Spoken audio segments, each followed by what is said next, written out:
Now prepositions.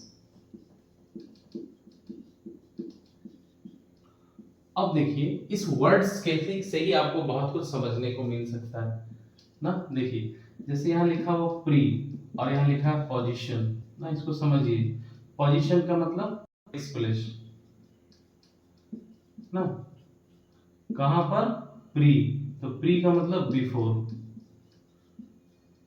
अब इसको समझिएगा कि प्रीपोजिशन एक ऐसा वर्ड है ना, ध्यान से रखिएगा कि प्रीपोजिशन एक ऐसा वर्ड है जो किसी वर्ड के पहले ना, किसी वर्ड के पहले और कभी कभी बाद में लगकर उसके मीनिंग को परिवर्तित कर देता है। समझिएगा उसको। जनरली प्रीपोजिशन के केस में आप ये समझिएगा, ठीक है, कि सर ये हम लोग जहां तक बात करते हैं नाउन की ना, और कभी कभी हम बात करते हैं प्रोनाउन की, ठीक है, ध्यान रखिएगा।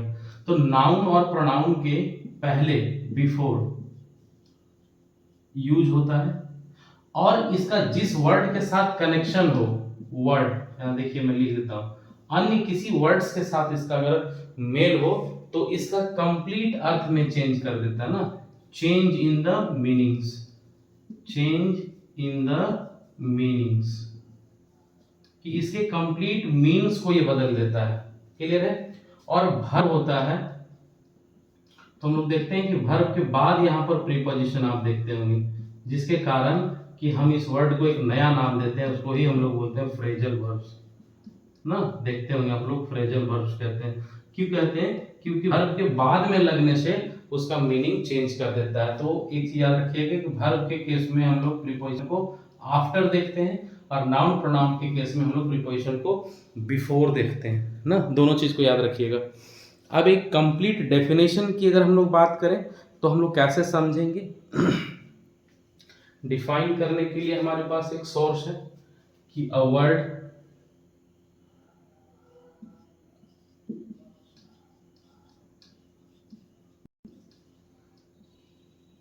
which is used।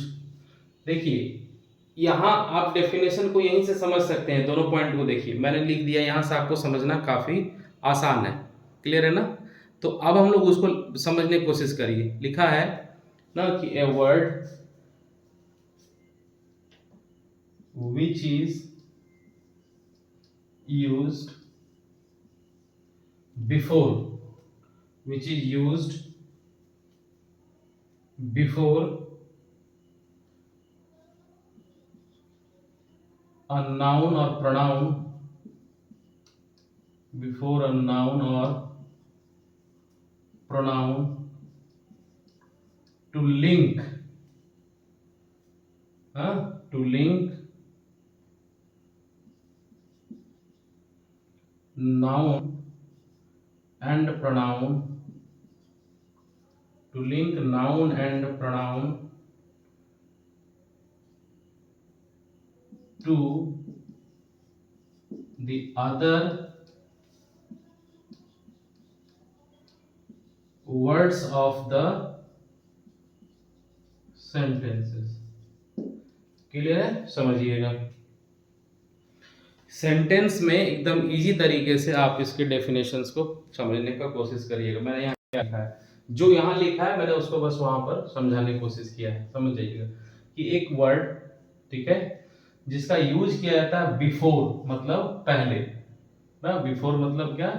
पहले। हालांकि पहले और बाद में मैंने दोनों ही वर्ड का यहाँ पर यूज किया था, तो बिफोर एंड आफ्टर दोनों याद रखिएगा, पहले भी और बाद में भी ना। इसको मैं एक्सटर्नली जोड़ दे रहा हूं। Before a noun and pronoun, noun और प्रोनाउन के पहले यूज किया जाता है किसके लिए? लिंक करने के लिए, उसको जोड़ने के लिए। किससे जोड़ने के लिए? Before noun and pronoun to link noun and pronoun, उस नाउन और प्रोनाउन को लिंक करने के लिए। किससे?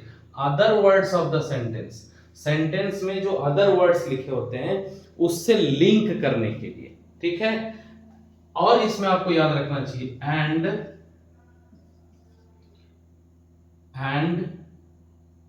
it gives another sense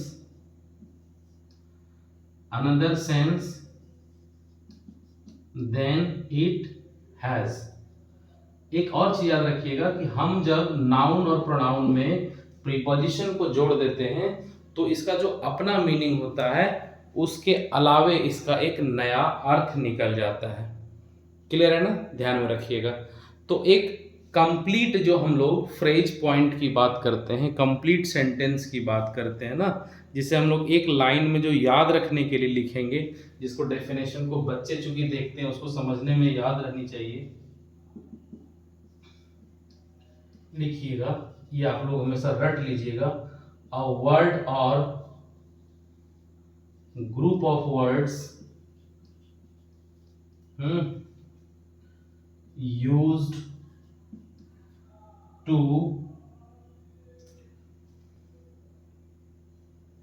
used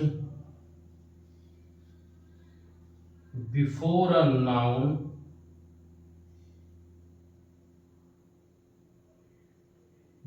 used before a word to link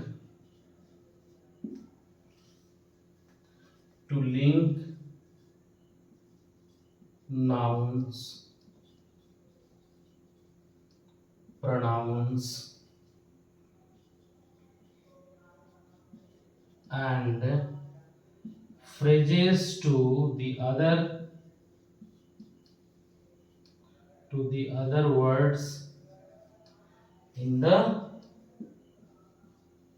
sentences is known as a preposition। देखिए ये जो स्ट्रक्चर लिखा हुआ, ये जो हम लोग इसको डिफाइन कर रहे हैं ना, इसको आप समझ जाइएगा। इससे आपको बहुत कुछ सीखने को मिलेगा ना। जनरली हमारा जो वर्ड है वो क्या कह रहा है, इसको देखिए। कह रहा है कोई भी वर्ड है, एक वर्ड प्रीपोजिशन ना वर्ड में भी होता है और ग्रुप ऑफ वर्ड में भी होता है। मैं थोड़ा सा इसको क्लीन कर देता हूँ, फिर समझा देंगे हम लोग। प्रीपोजिशन बहुत ही इंटरेस्टिंग टॉपिक है, तो इसको सीखने के लिए हम लोगों को एक बहुत लंबा क्लास चाहिए, लॉन्ग टर्म वाला क्लास चाहिए, है ना। चलिए